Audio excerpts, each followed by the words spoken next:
প্রিয় দর্শক, আসসালামু আলাইকুম। আজকে আমি খুব সহজ পদ্ধতিতে বোরহানি তৈরি করব।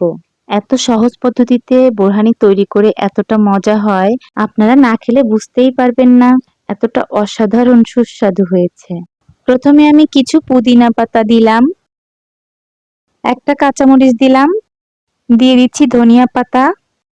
এখানে 1 কাপ টক দই আছে, 1 কাপ টক দই দিলাম।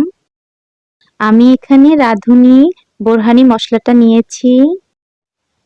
দিয়ে দিচ্ছি 2 টেবিল চামচ চিনি। যে যেমন মিষ্টি খেতে চান সেরকমটাই দিবেন। আমি এখানে রাঁধুনি বোরহানি মশলাটা ব্যবহার করেছি। এখানে আমি 2.5 টেবিল চামচ মশলাটা দিয়েছি।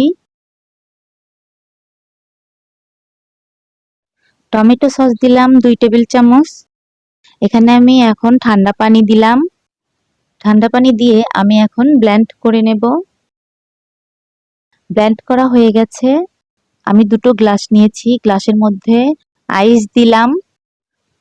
বোরহানি হয়ে গেছে, গ্লাসের মধ্যে দিয়ে দিচ্ছি। দেখুন কতটা সুন্দর হয়েছে, এতটাই সুস্বাদু হয়েছে, আপনাদের বলে বোঝাতে পারবো না। একবার হলেও তৈরি করে খাবেন। সবাই ভালো থাকবেন, সুস্থ থাকবেন। আজকের মতো এখানেই শেষ করলাম। আল্লাহ হাফেজ।